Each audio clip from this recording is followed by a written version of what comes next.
Good evening, everyone. My name is Eric Eichhoff, and I serve as the Associate Director for Alumni Relations at John Carroll University. Thank you for joining us this evening for our next installment of ACES, the Alumni Continuing Education Series. ACES was established in the spring of 2013 by the Office of Alumni Relations in the spirit of lifelong learning. The program offers enrichment opportunities for alumni and friends through the expertise of members of the JCU administration, faculty, and our alumni community. As a result of COVID-19 and our inability to connect with all of you in person, we've moved our programming online. Over the past year, we've heard from experts on ethics and leadership, the recent advances in autism research, racial equity and social justice, disruptive technology, space exploration, and the women's suffrage movement, just to name a few. Tonight, we will explore the future of youth sports. It is now my honor to introduce our two guests for this evening. Our moderator is Bryan Beigie, a member of the JCU class of 2004. Bryan serves as an administrator, serving in the Exercise Science and Sports Studies Department at John Carroll. His responsibilities include teaching undergraduate courses in both the Exercise Science major and the Mike Cleary program in Sports Studies major. Beigie is also responsible for coordinating all experiential learning and professional development for the undergraduate students. Bryan has held this position since 2014. Additionally, Bryan has had the privilege of serving as a coaching football at the JCU football team under the leadership of both head coaches Tom Arth as well as Rick Finati. He also holds a Master's of Education in Exercise Science from Cleveland State University. Our featured guest is Dr. Bryan Gearity, a member of the JCU class of 2001. Bryan is the director and associate professor of the Master of Arts in Sport Coaching and several online graduate certificate programs at the University of Denver. Both published by Routledge in 2020, he co-edited the book Coach Education and Development in Sport, Instructional Strategies, and co-authored Understanding Strength and Conditioning as Sport Coaching, Bridging the Biophysical, Pedagogical, and Social Cultural Foundations of Practice. He is editor-in-chief for the National Strength and Conditioning Association's practitioner journal, NSCA Coach, and is on the editorial board for Sport Coaching Review, International Sport Coaching Journal, Qualitative Research in Sport, Exercise and Health, and the Strength and Conditioning Journal.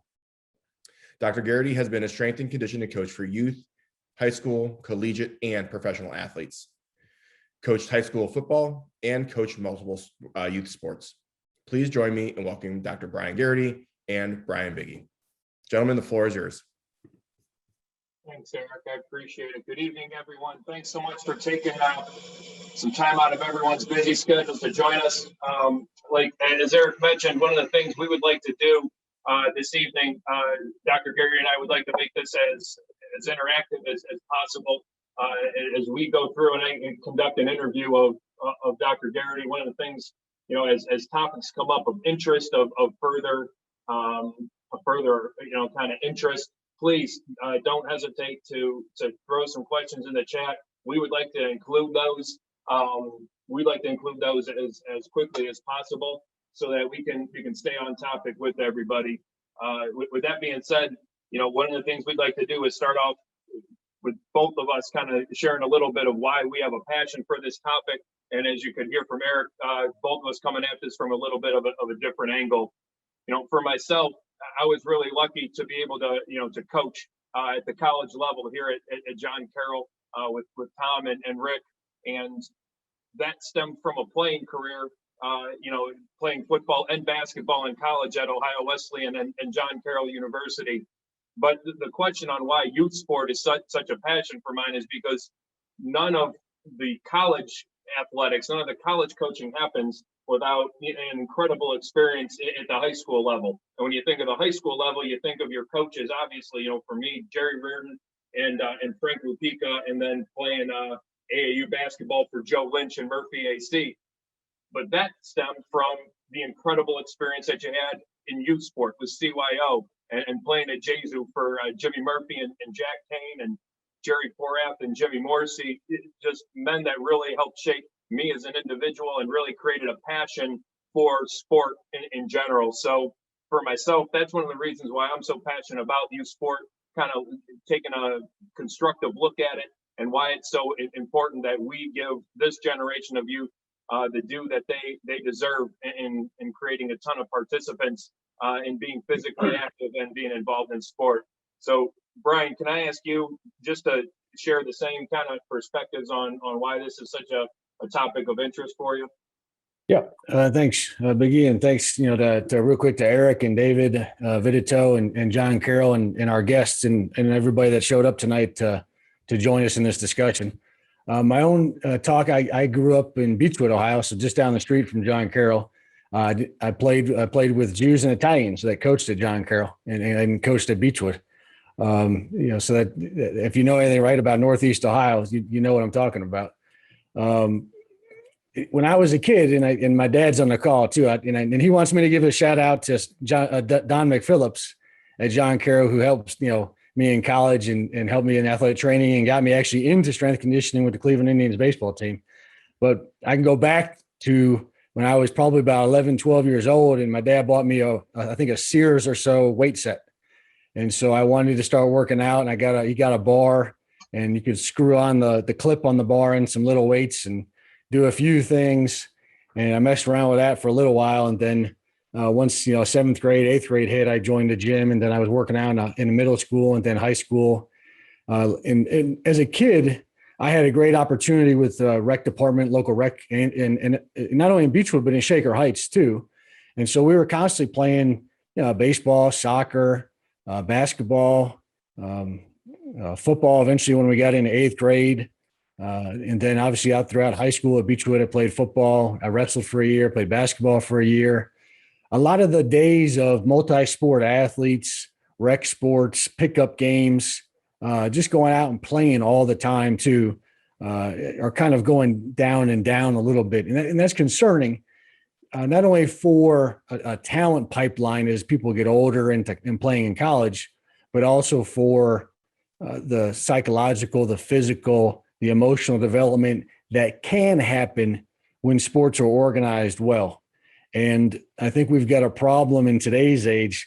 I focus my work really on coaching education, and I say that the lack of professionalization, regulation, accountability, training of coaches is probably one of our most undercover social issues of our time. And as we get going through some examples, and there was a clear one last night that was making the rounds on social media, and some football coach had a couple of kids. I don't even know if you saw it too, Biggie, that, they looked like probably 8, 9, maybe 10 years old, doing a drill that could have some value to it. But these kids are in full pads and, came around the corner to one guy's carrying the ball, one guy's getting ready to be the ball tackler. And the kid that had the ball lowers his helmet, and then lifts and spears the other kid and knocks him out. And that kid falls down. And really, too, it's a good, unfortunate example of what's wrong with youth sports today, that we have an inappropriate drill overseen by a coach, that may be laughing on camera about the thing, or at least doing the whole, oh my goodness, like, wow, look at that big hit. So treating, 8, 9, 10-year-olds or so like adults and like we would the college or professional game. They're doing not a great drill that's not going to help them develop much. We've got people that are being extremely then aggressive and violent, so it's not just the kid that got hit and is now on the ground with his head down that got hurt. It's the other kid who learns and gets rewarded then for spearing, really lowering his helmet, and he'd be ejected in a college or pro game nowadays. So now he gets rewarded too for being extra violent. And that's a problem. I mean, it's a problem on the field. It's a problem then it trickles off the field too. So in addressing some of those things in youth sports today, when we look about and we'll talk about throughout tonight, I think that's our focus, is how do we help do some of these things better? And unfortunately, we have a lot of information and examples on how to do it better, but we're not. It's not like times are just changing and science and technology is improving. We are not progressing in this area. We're regressing very much so. And that should kind of make us scratch our heads a little bit and wonder, what can we do better?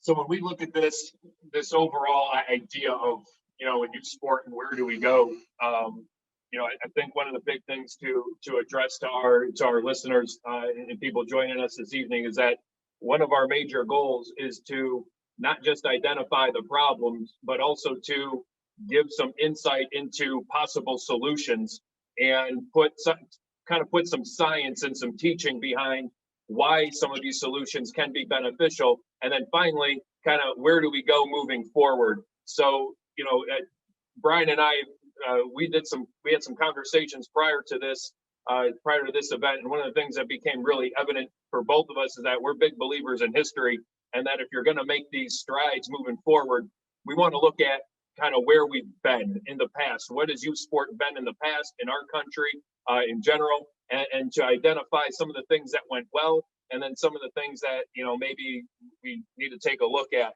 So as we start to look at where we've been in the past, Bryan, can you lay some good foundation knowledge? One of the conversations we had was on physical education and the role that physical education played in youth, and how phys ed used to really relate and correlate to the goals and outcomes of youth sport, where that was throughout history here in our country.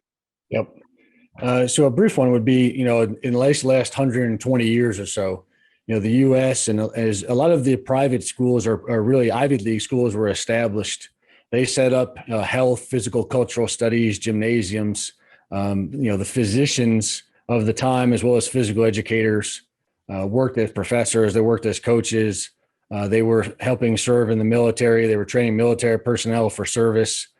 Physical education was seen as a way to, prepare for lifelong health, prepare for battle in war as well. But it was about character development and, these kind of, now, older notions of what it meant to be a man and take care of yourself and have a healthy body and a sound mind, as well as reduce, free energy that might get you in trouble too. So if you were productive and had a good work ethic, and we could do that and establish that in sport and build character as well, that was a pretty good model for sport.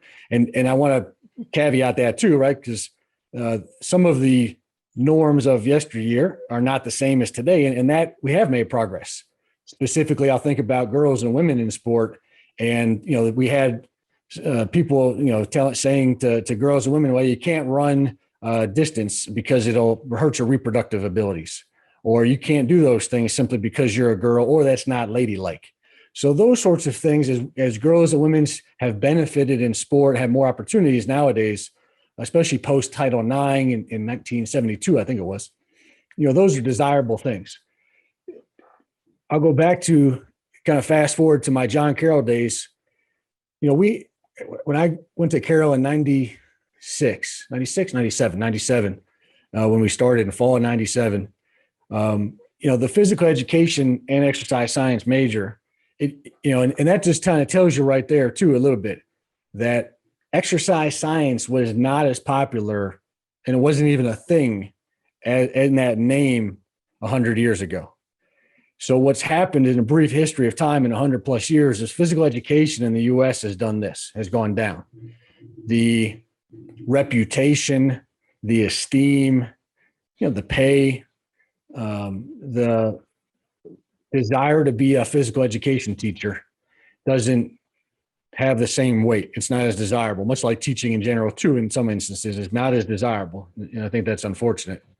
So physical education has gone down, but what happened, right, too, and in response to the decline of physical education was, well, if we have real science, right, if we have exercise science now, and nowadays in more contemporary in the last 10, 20 years, really, is sports science. Sports science is really kind of exploding. Sports science, technology, data analytics is really becoming stronger, even more so. But as physical education went down, sports science or exercise science really increased. So what happened, though, one of the negative consequences of all of that is the loss of the physical education teacher, the holistic physical, mental, technical, tactical, emotional. At John Carroll, we were introduced, and Beigie and I were talking, for this thing, and we'll never forget the affective, the cognitive, and the psychomotor domain, right? Thoughts, emotions, behaviors, and movement. And you look at that in relation to the training of exercise scientists today, or coaches and other sport management people, and that's a growing major as well. We are losing some of the folks that have a more well-rounded, truly liberal arts education, in this case, focusing on the physical body, educating, people and through the physical. And so we've lost some of those things. And not saying we have to go back to everything, because we do have some advances in science, in that exercise science as well, and debunking certain physiological myths.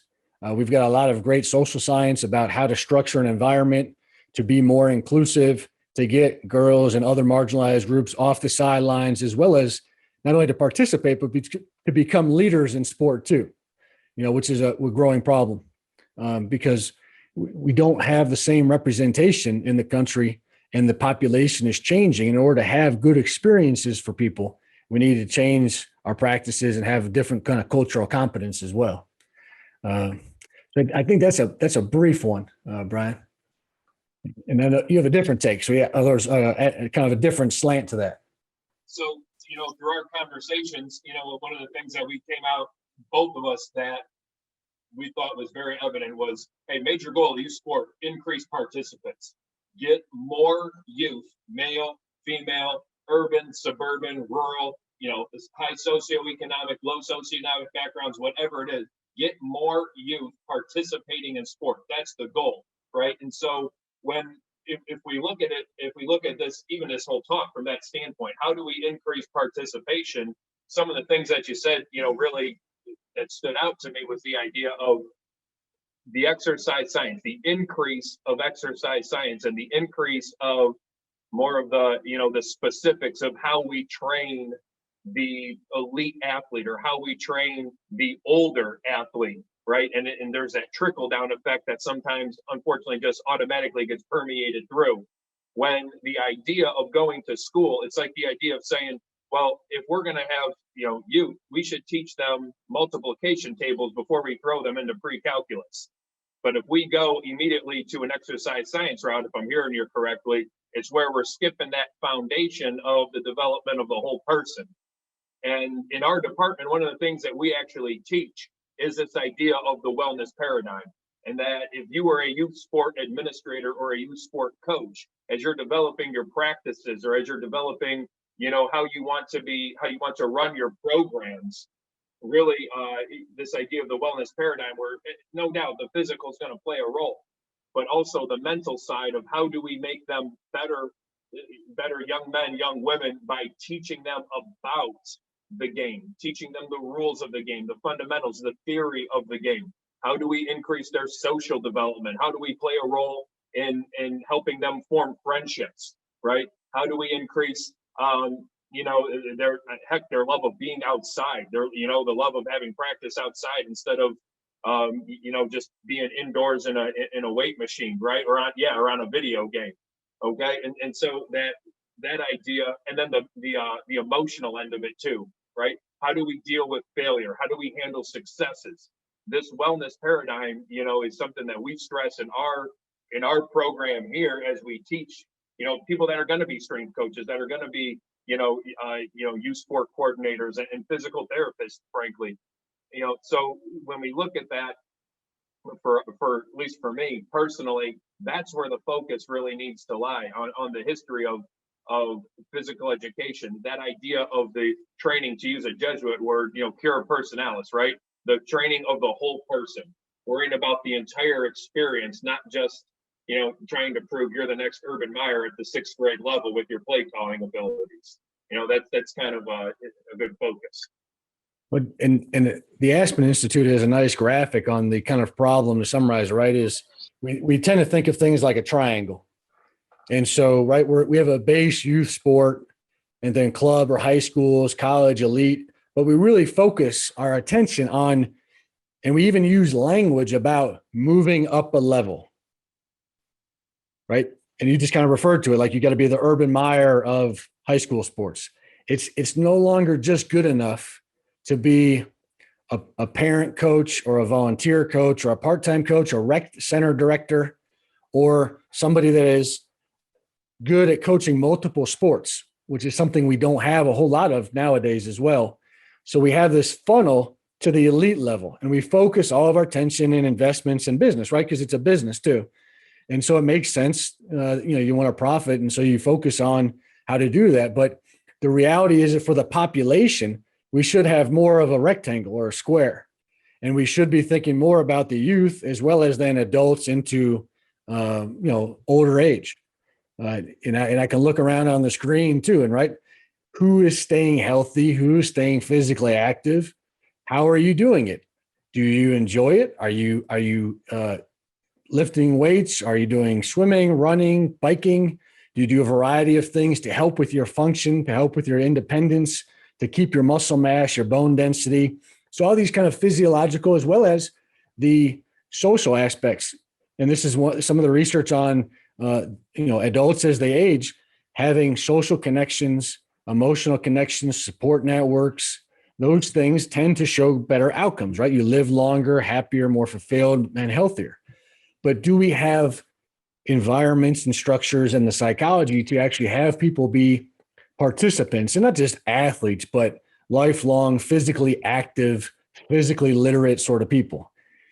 We probably don't focus on some of those things because we haven't figured out a good way on how to profit from, having a couple old guys really bang heads against each other. Maybe if we made that a spectacle, right? And so I use kind of extreme examples to kind of point out and tease a little bit, but it's to kind of show the logic and how it doesn't really correlate what we do with youth, what we do with college age pros, and then adults as well.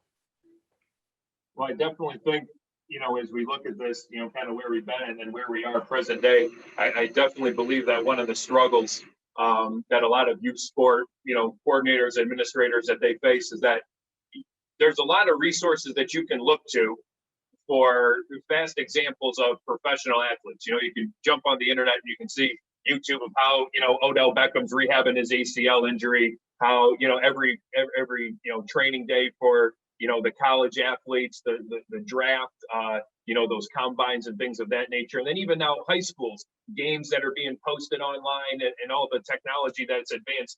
That one of the big struggles is finding resources, finding some cohesion for youth sport. Would you mind just talking a little bit about, giving our audience a couple tangible examples of where they can go? You mentioned the Aspen Institute. Perhaps maybe talk a little bit about Project Play as resources that our youth sport coordinators can kind of go into. Yep. So the Aspen Institute is kind of a think tank. And one of their key processes is Project Play, which is about getting kids more active and involved in sport. Actually, and to kind of talk about some of the resources and actually too, why we don't have sometimes the resources. And this is kind of a somewhat US focused problem. It in other countries, they have different resources too, because the states or the provinces or the federal systems have a different structure than we do, different government. In the U.S., without a thriving state or federal or even coordinated national governing body, coaching and sport is really disjointed. And so we don't have a lot of research in this area. When you compare the research on sport, and I was just talking actually on email today with the Aspen Institute folks again, they were asking me about research on race and sport participation in the high school level. And there's really not a lot. And there's not a lot of systematic research, longitudinal research, like you would like we have in other fields. And that's because the funding and the government priorities then, or the foundations, don't really see the problem. And this goes back to the history problem as well, that, you've got physical therapy, you've talked about that. That's a growing thing. Athletic training, right when I studied too at John Carroll with Don and those guys, medical profession. These have now really become professionalized and a pathway to get there. Coaching, not so much. Teaching, yes, you still have to generally have a teaching license, but anybody can coach. Or maybe you take a 101 course or a fundamentals course. Nowadays, maybe a CPR and a head safety or concussion course. So in addition to the Aspen Institute, at the high school level, the National Federation of High School Sports, NFHS, has some free courses and materials. I would also, so that's the NFHS. I'd also check out the USOC, the US Olympic Committee. Each national governing body has usually a pathway for education and some resources. But then there's also a lot of universities. I mean, John Carroll, University of Denver, there's plenty of others that have courses, workshops, or degree programs nowadays, sometimes in person, sometimes online. And so those are really, I think, the things that we need to be looking at. And there's one other organization. There's several academic organizations. I'll give two more real quick. Would be the U.S. Center for Coaching Excellence, the USCCE, and that's a breakaway organization from Shape America. And before it was Shape America, it was AFERD. And so AFERD is probably people don't realize it. You know, some of the folks on this call, when they were in the phys ed class in 1930s, 1940s, and 50s, they were probably influenced by an AFERD curriculum. And that used to be a longer title with physical education, recreation, and dance. And they've morphed over the years more into phys ed and health ed too, and health communication, health promotion. But again, sport coaching is slipped by. And I think because we have a very prolific college and professional setting, we assume that we have professional coaches, but we don't. We have people that act like professionals, and we might call each other that. But when you look at the actual standards of specialized knowledge, ethics, regulation, clear pathways, accountability, we don't have a lot of those things. It's very informal. And when it's informal, it's left to people and loose organizations and buddy networks and good old boy networks. And problems happen. And we can point easily to abuse at USA Gymnastics, Michigan State, Penn State, USA Swimming. There's scandal after scandal, and those are the big ones. The everyday one, like real quick for folks that want to know how bad this can be. My first professor job was down at Southern Miss. We had a student in our program, in coaching program, drop out of college. He got an assistant teaching and coaching job at a local high school, was found to be inappropriately sexually involved with a teenage girl there, was quietly told to go away, went down the street and got a job at a different school because there's no background checks, there's no communication, there's no systematic system to do any of this. And that without regulation, it's going to be interesting to try to solve this thing structurally. We can put forth a lot of good ideas and individual practices and ways to make things better, but systematically, how can we do it without local, state, maybe federal involvement, or at least an organizing structure to help actually oversee and provide the institution and the resources and the pathways to finance this thing and make it better? That's a great point. And Bryan, before we move on, I want to, there's someone that popped up in the chat that was wondering if it's possible, maybe over the course of, the night, or maybe at the very end, we could throw some of those organizations up in that chat, or if we've got a slide or something we could put up for everybody. And I'll mention real quick too. So, and this isn't just a plug what I'm doing, but so myself and a co-founder are working on a new venture called the Sport Professional Knowledge Network. And one of the things that we're going to do is actually answer this very question in a systematic way, because there are so many organizations. It's not like the American Psychological Association or the American Medical Association, the American Physical Therapy Association, these really large kind of comprehensive institutions. So when we get a chance, I'll put it in the chat, but with the SPKN, we're going to have academic journals, academic organizations, coaching or practitioner organizations, and really just lay all this out too for folks to kind of navigate this really, I have a hard time thinking of something similar to like this, that's this kind of messy and unstructured. So hopefully we'll have that, up and by the, within a few months too, or over the next year as we develop it out further. The SPK, good. Bryan, very, very proud of you that you knew that knowledge had a K before it. That's spot on. Great job with that. If we could throw one more up as well, for it, Bryan, is, the Positive Coaching Alliance is another organization that's done some really good work with a focus on with a focus on youth coaching. So, as you went through and you named all these different organizations, one of the things that stands out is that, yes, the Aspen Institute, yes, Project Play, but outside of those two organizations, there really is no, and this is unique to youth sport, there is no national governing body for youth sport. So youth sport, anything below high school, the regulation is so low. And you mentioned the kind of the certification and the education for coaching in general, and just how important that is. And when you look at it, for me, this is me personally now coming from a kind of a coaching background, coaching high school, coaching colleges. It's so much more than just about the sport and being an expert at the sport. I had the privilege of coaching for Sean Dodd the last couple of years out at East Lake North. He was kind enough to let me just stay in the football world when the college coaching responsibilities grew too much. And when you're around those kids, it truly was evident. It did not matter what game plan you drew up. It did not matter what plays you called on Friday night.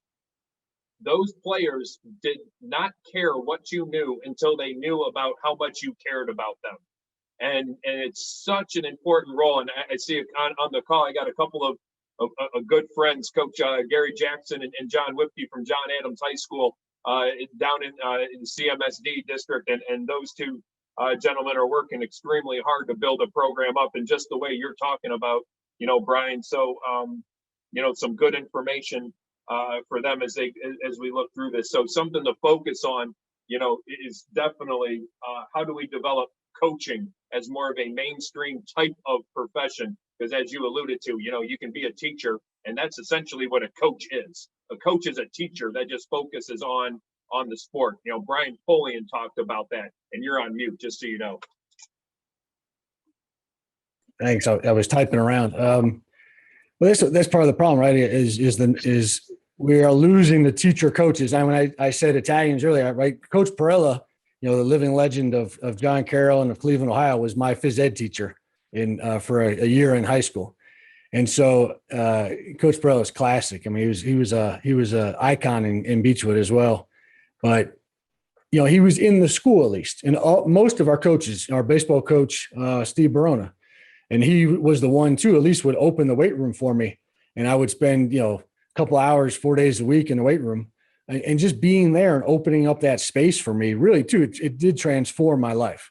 So I won't go down that road. Well, I mean, I'll mention it because let me mention it then. I didn't really intend to, but when I was going into high school that summer, my mom passed away from cancer. And so looking back on it, I had this revelation some years ago that the weight room as well as sport, especially the weight room though, was probably a safe space for me. It was a place for me to let out my frustration and anger and take care of myself in a productive way. And I would spend, almost 2 hours, 4 days a week in the weight room, lifting weights. And that's a productive thing to do. And then it set me up for success in football and other sports. And it piqued my curiosity in sport as a field of study and something I could continue to do and study at John Carroll. So having the teacher coach in the school is such a valuable thing, or somebody that you can coach with over time and learn and develop that relationship with. And that relationship is so important in other fields too. I work now in a school of psychology, and one of the number one factor that my coworkers, my colleagues talk about in psychology and therapy is developing a relationship. It makes less difference, they say, what type of therapy you do compared to having a strong relationship with your therapist so you can work through various issues. Similarly, in coaching, we know that relationship, if it's strong, and I'll add, importantly, ethical, not abusive, not coercive, not grooming people for abuse, if it's healthy, then it's going to lead to better outcomes. And I say that because sometimes we think of coaching as just winning or being effective or teaching a certain drill, but we have to remember the ethical, the socio-emotional components of it. And that's what's going to last with those kids for a lifetime. And they're going to be in therapy at some point in their life if they have, abuse, or if they don't work through things, if they have dysfunctional relationships when they're younger. So we need to have accountability and quality coaches that understand these things and are held to a standard to do that, and not physically, emotionally, and psychologically abuse athletes and children and people. And we don't have that research in the US either. We do not have quantitative research in abuse in sport, period, in the US, and we don't have anything longitudinal. So nobody is even measuring any of this stuff. And time again, we see these things. And I want to make sure that we're clear. They're not outliers. There's a lot of good research, qualitative research and stories and journalistic reports that continue to show this stuff happens. And yet we're not able, and we don't even sometimes think about it as a real social issue that we can solve. So speaking of social issues to solve, one of our next topics that we were going to go into is youth sport in the school versus the business aspect, as you kind of alluded to. But Allison O'Malley had, the $10,000 question that everybody, is on everyone's mind that we were going to get to a little later on. So probably best to address it here. It says, any suggestions for how average kids can keep up with other kids that decide to specialize in a specific sport at such a young age? And her concern is that grade school age kids won't be able to enjoy high school sports the way that she was able to, because the competition is starting earlier and earlier and more. And she put it in quotations, the word that we, went down that 30-minute rabbit hole on, elite than ever before. So, your thoughts on that. Yeah. So there is starting to grow too a small body of literature on talent development is generally how we would refer to it as an academic kind of field of study. What do we know about developing talent in young people? And there's seminal work in education and teaching and community development, positive youth development. PYD is another area. And I kind of say these things too, because if you guys ever get on Google Scholar or eventually on our website too, hopefully we're trying to make this stuff more accessible to people on SPKN at least too. But the difference, so I'm going to talk about single sport specialization or multi-sport specialization or multi-sport offerings. On average, multi-sport athletes over time perform better than single sport or hyper specialized athletes on average. Yes, Tiger Woods would be an exception. Okay. Somebody that was trained very young, and others too that turn out to be very good. But what we know is that multi-sport athletes have fewer injuries, less burnout, they quit less, they get greater and more diverse and stronger skills over time. Okay. So part of that message is telling and trying to talk to kids and not necessarily just yell or throw facts at them, but reassure them, listen to them, affirm what they're experiencing, because people don't really care about research. Really, they care about their lived experience, what they perceive to be real. So acknowledging that, and I think affirming that, but also saying, well, there's a lot of other athletes, and my friend who's a professor, I read this, I know in the science, and trying to find ways to talk to the variety of youngsters in the world of youth about why we would even continue to participate. And that if you participate and keep working and practicing and you try hard and let's just keep getting better, right? Have the growth mindset. And that idea too, right? From Carol Dweck, the growth mindset is about just trying to get better. It's about continuous improvement. It's the same philosophy that John Dewey talked about with growth and education is growing. That sort of mindset is going to help in the long run, and starting to kind of beat down the idea that you have to be the best, the most elite, that you're trying to get a scholarship, make the Olympic team, that if you're not good or even average or even poor, that you can't enjoy and benefit from sport. So the whole focus on elite and youth and all that are some of the things that we've got to kind of combat. And we've got to get that down to a youth level and talking to the kids and reinforcing those things. And I know, unfortunately, I have a professor friend too. She's got 3 kids. Her daughters are going to miss some swimming because of COVID and because they live in Canada and it's shut down again where they're at. And the kids are like, their kids are almost getting anxious and kind of depressed, right? Because I can't play, I can't do these things. I'm going to get behind. Then we're going to get on to the summer and I can't do swimming. And the swimming coaches tell the kids, and this happens a lot in youth sports and different sports. Well, if you can't participate or you can't compete and play 9 months out of the year, 10 months out of the year, you can't play with us at all, or it's going to really hurt your development. It's really not true. I mean, coaches will say that type of thing, but it doesn't jive with reality of long-term athlete development and developing those multiple skills. And it's just a horrible message. It is not a holistic developmental message. It's reinforcing that sort of sport is to help you become elite and profit or obtain something instrumental rather than the experience and improving of skills and other things. So there's a few more things in the chat too. I got to talk and then I'll look at these things real quick too. I got you, Brian. We go through this and there's a couple great comments, from Scott Willis and Megan to Allison's comments on this. And if I can just throw my 2 cents in as well, I think one of the things that kind of relates to the youth sport in the school versus the business.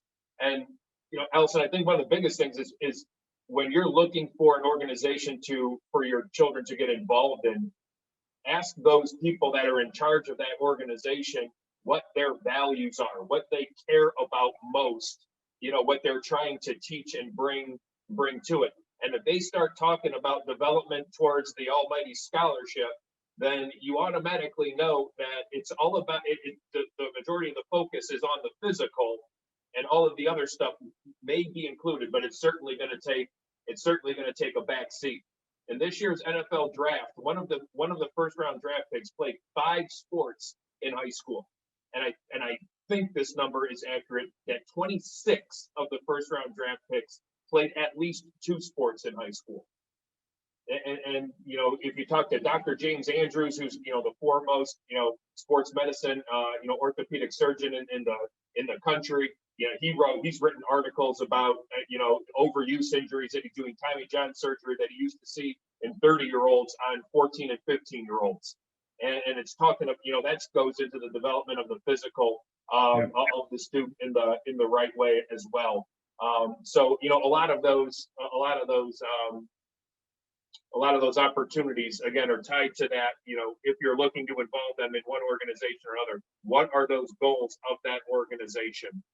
I think that's a really big piece, of the puzzle. So Brian, getting back to them, are there any thoughts on engaging youth to play sport when electric alternatives are becoming so pervasive in society? Has anyone looked at adapting coaching to recognize that youth is coming from this world and that the way they learn within games, and I could speak on it quickly too, is that a lot of playbooks are being put into video game structures, and the players are given the video game of the team's playbook, and they're learning that way. So there is a little adaptation, at least in my world, but Bryan, to increase the participation.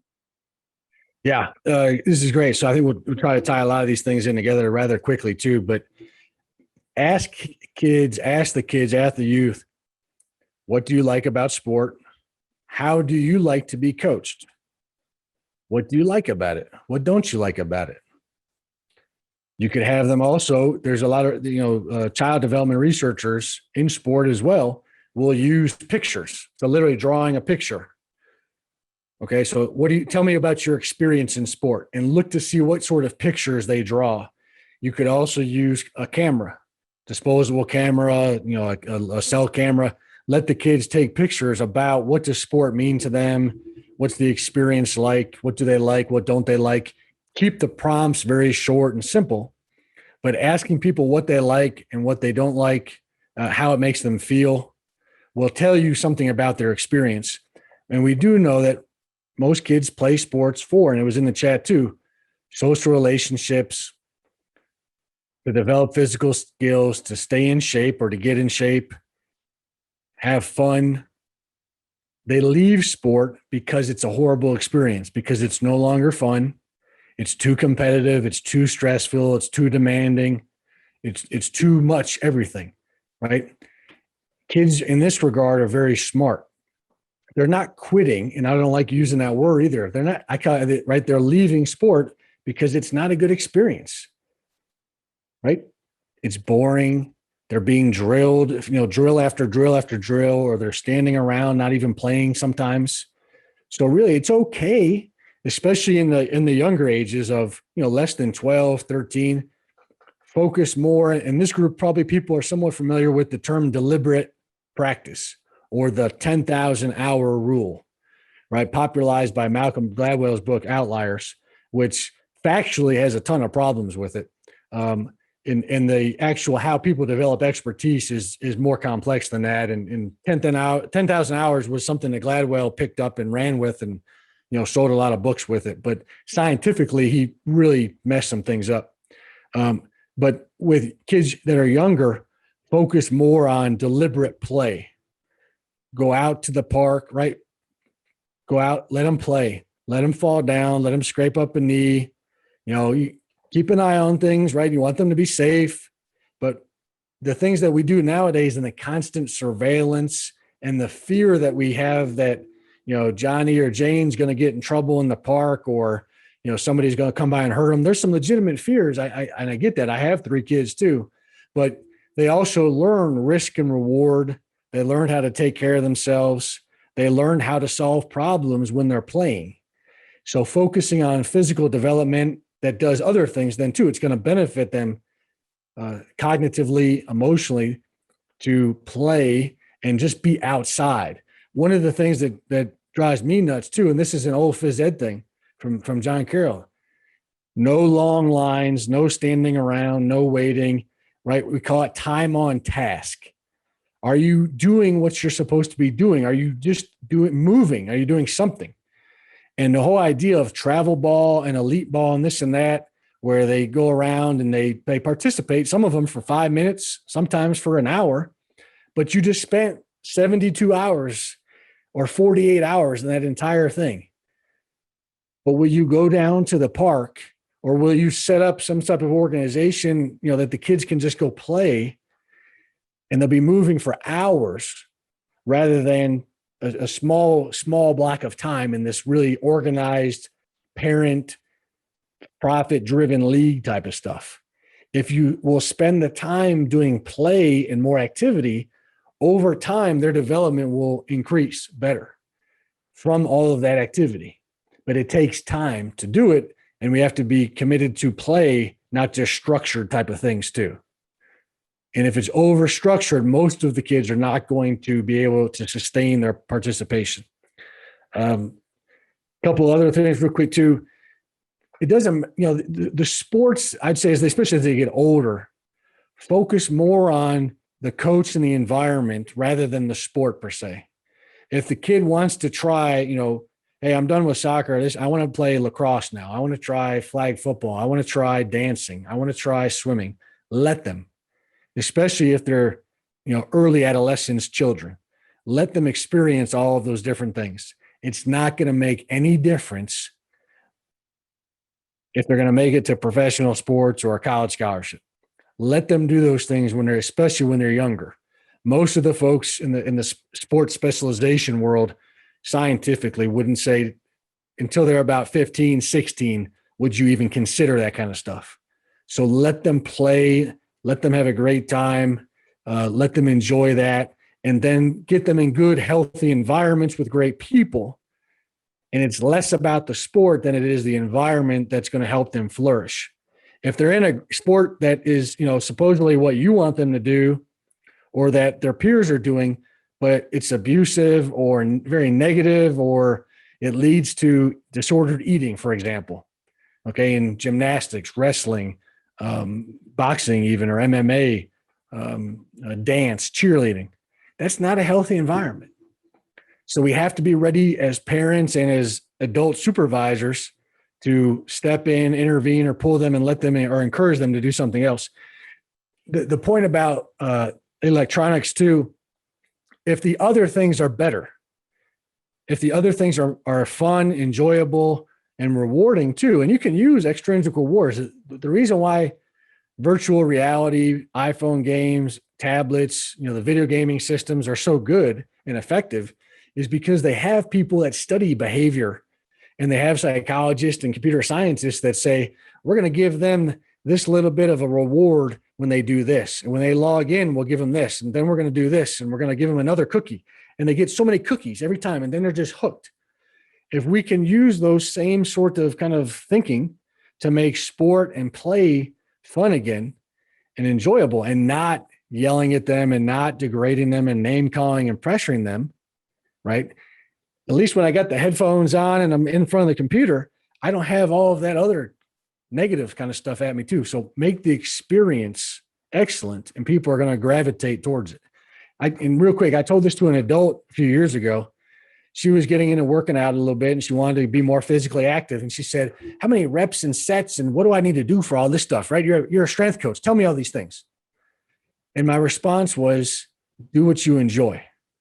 I mean, I can talk to you about reps and sets and time and rest periods and all that, right? That's an exercise science problem. And I can use exercise science to solve that problem. But what we have is a motivation, socialization, emotional problem. And it requires different tools to think about it. And when I told her, enjoy it, experience pleasure, test things, play around, right? It's not so structured. It doesn't matter whether you do 8 reps or 9 reps or this drill or that drill. The thing is that you're doing it and that you enjoy it and you're going to stay with it. Great points. And I'd say, all this time that we spent preparing all these 7 pages worth of documents, we should have just said, hey, what questions do you have? Because these next 2 run right into where we were going.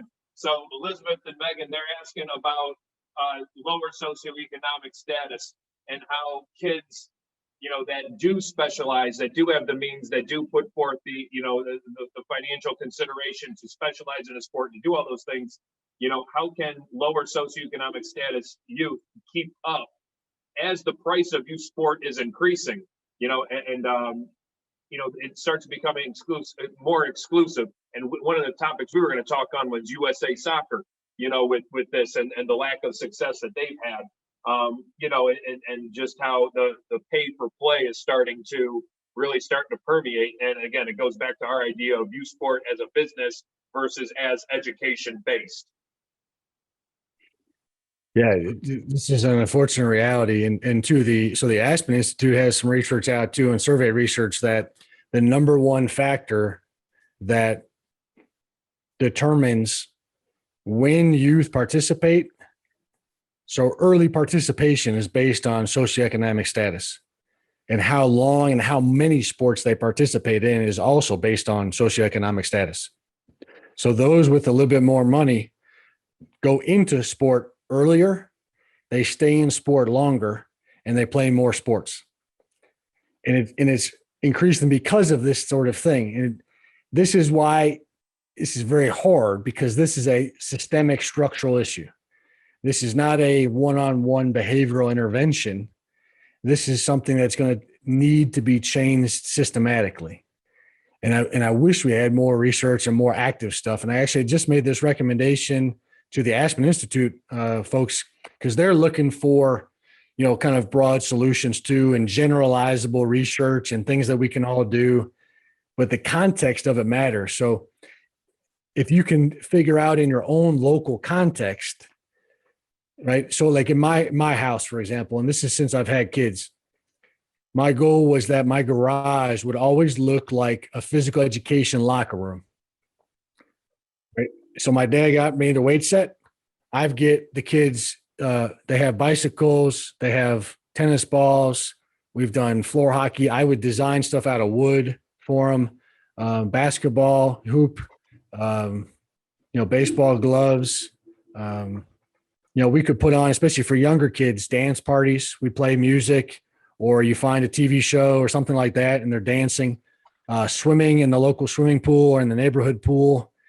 So soccer, swimming, baseball, you can go back to. I look at my dad too, go back to playing stickball, go back to playing games and things in the street, things that don't require a lot of expensive equipment, and then continue to beat down the idea that, again, they have to be the best, that they have to beat somebody or be on the travel team or get the elite level coaching and the private lessons and all those things. If you can get them, again, outside playing and doing a variety of things, they're going to have physical development. Now, when they get older, 15, 16 plus, and they need to start to get to more of that special coaching and training, it's going to get harder. And I don't have a great answer for everybody. It's a matter of how do I get them moving and active in a variety of ways that'll help their overall physical development. And it may take less equipment and structural resources than you really think. We can probably do some things if they'll do it. So getting them doing that and moving are going to be more important than, any specialized sort of thing too.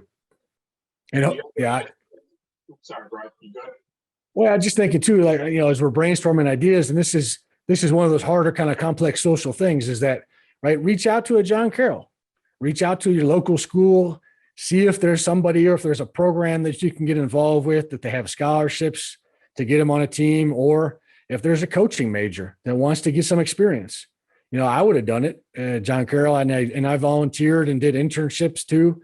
And if I had the opportunity to coach somebody, if we could work it out, I'd go do it, because that's part of my development then as a student, as well as then helping, giving back and providing service to others. So.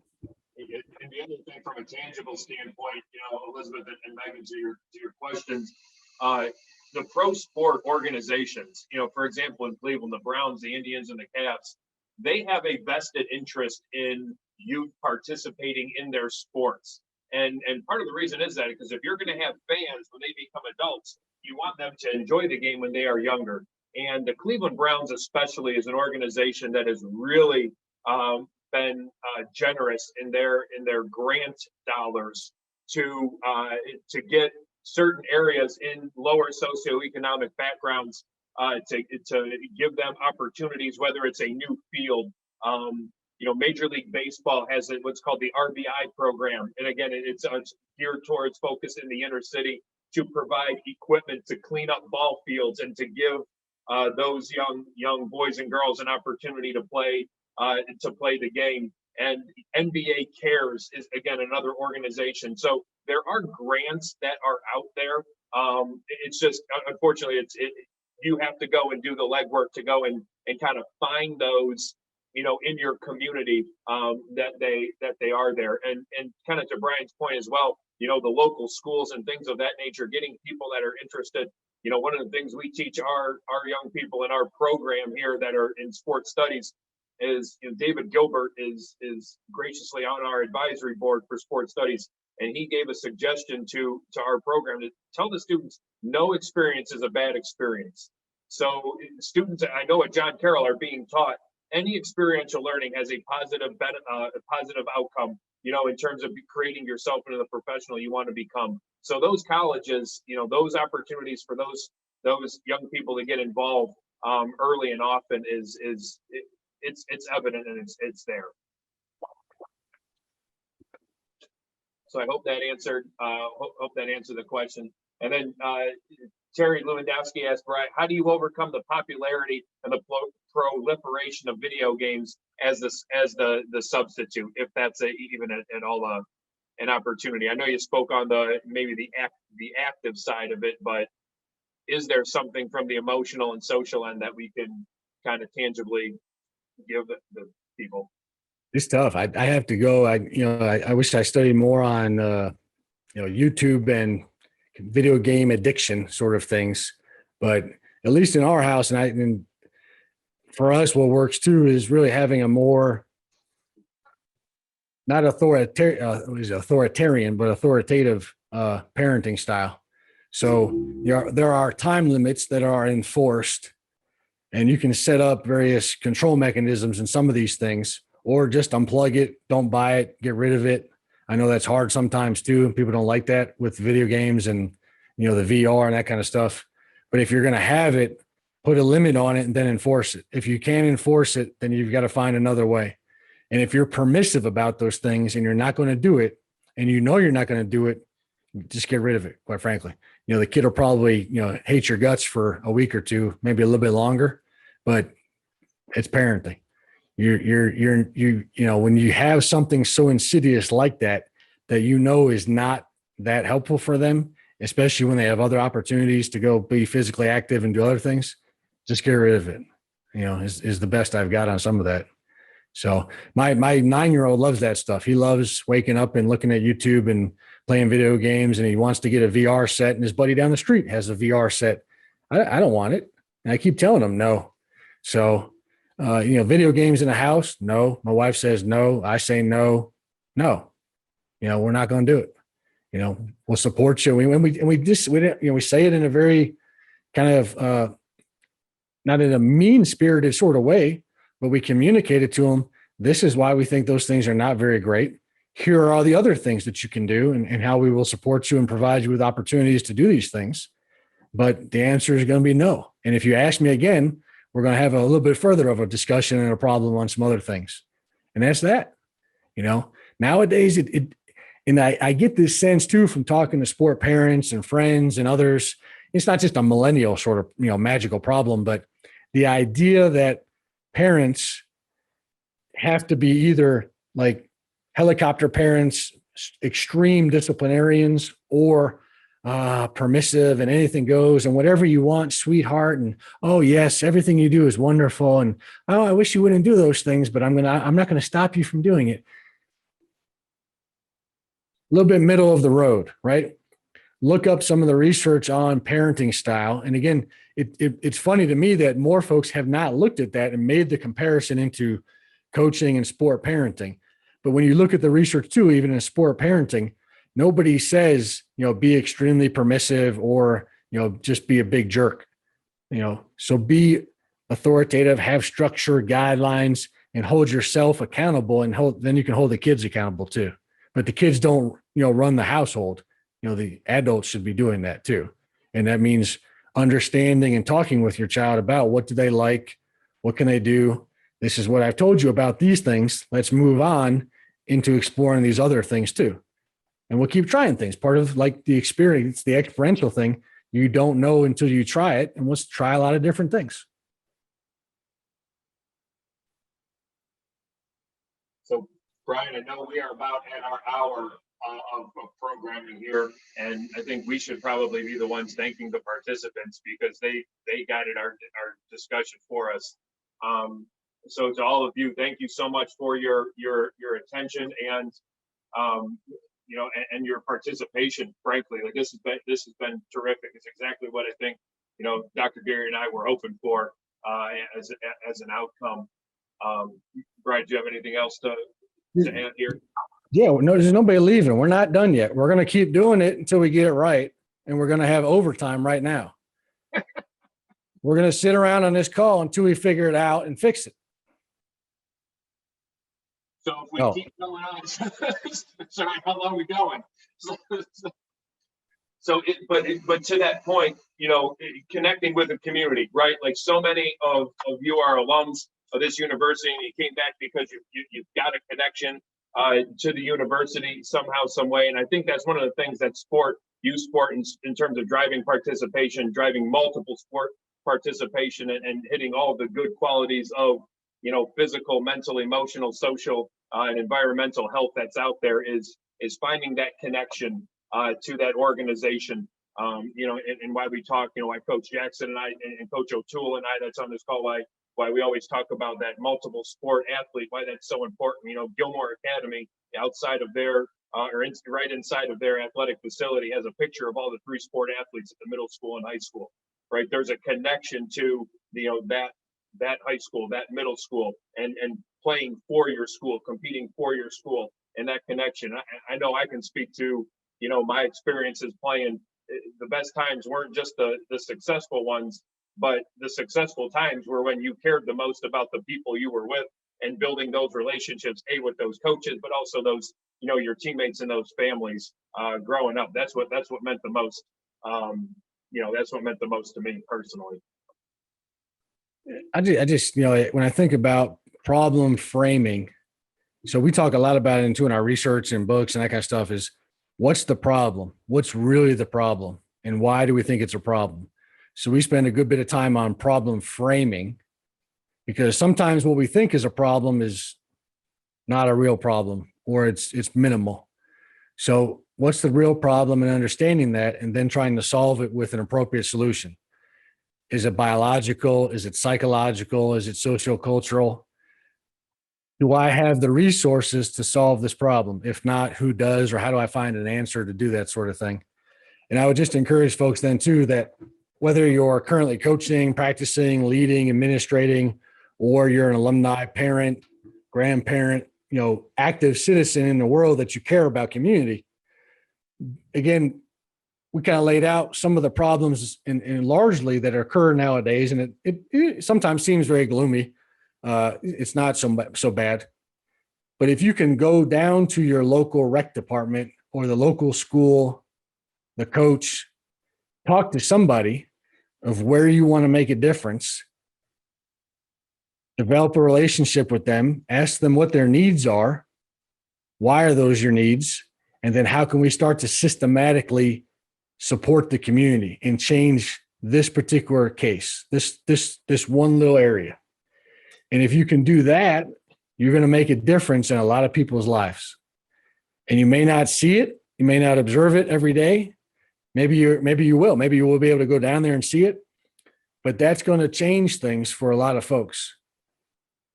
Hopefully a lot of kids and then the parents and the community around them too. So don't discount the power that local change and ongoing development can have too. So if anybody needs anything, I'm happy to, if you email or, call or whatnot too, happy to try to find some more support and resources. And all of this is going to inform then the sort of work that I do, the advocacy, any website, podcast, all that kind of stuff, and trying to hopefully, curate those resources too, because that's one of the things is trying to help I would call our larger community in a systematic way and not be so siloed from each other in the wild west of sports sometimes.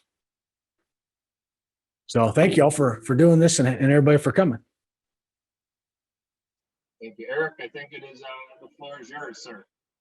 Well, Bryan and Bryan, thank you so much for being with us tonight. I am incredibly grateful. I know our community is too, and I think I speak for all of us.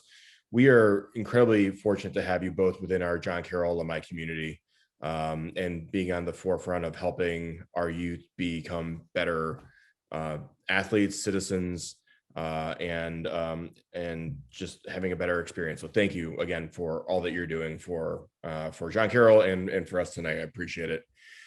Before you all leave, I would like to let you know of a couple other opportunities that we have in the coming weeks for you to take advantage of through the Office of Alumni Relations. So on May 17th, John McMurray, who is a lecturer in the Tim Russert Department of Communication, he's also the chair of the Society of American Baseball Research, better known as SABR, Dead Ball Era Committee and Oral History Committee, will lead a program on Larry Doby and his baseball legacy. Doby integrated the American League just a few short months after Jackie Robinson broke the color barrier in Major League Baseball. While his story is not as well known as Robinson, Doby undoubtedly faced many of the same hurdles and hardships. It should truly be a fascinating discussion. On May 19th, we'll put Chelsea Rubino, class of 2014, and Jerry Rubino, class of 2013, in the alumni spotlight. It is well known that herbal tea has a number of health benefits, including stimulating the immune system, improving digestion, and lowering cholesterol. Join Chelsea and Jerry as they share the story of Selva Tea, their tea company, which features herbal teas sourced from jungles and other interesting ecosystems from all over the globe. And then on May 25th, we'll host our final alumni author series for the academic year. Our featured author is Joseph Salem from the class of 1995. And he will share his book, Love, Marriage, and Money, which provides a well-balanced outline for financial stability and responsibility that will benefit all couples. Finally, just one quick update. If you are alumni interested in playing in the Alumni Golf Classic on Friday, June 11th at Sleepy Hollow Golf Course, or you're celebrating their alumni reunion from the classes ending in 0, 1, 5, and 6 on Saturday, June 12th, I'm proud to say registration is open and we hope you can join us. You can find more information about and register for all of these upcoming programs, including our Alumni Author Series, Scholarly Luncheons, Alumni Continuing Education Series, and our Alumni Spotlight events at jcu.edu/alumni. Additionally, we invite you to view the recordings of our previous programs on the JCU Alumni Association YouTube channel. To view our extensive library, search for John Carroll University Alumni on YouTube. Finally, please consider a charitable gift to John Carroll in support of our students, our outstanding faculty, and our entire campus community. If you've already made a gift this year, thank you for your generosity. If you have not, please join me in supporting John Carroll so that we can continue to deliver an outstanding education for our current and future Blue Streaks. You can make a donation by visiting jcu.edu/give. Thank you for joining us this evening. Take care, be well, stay safe, and onward on, John Carroll.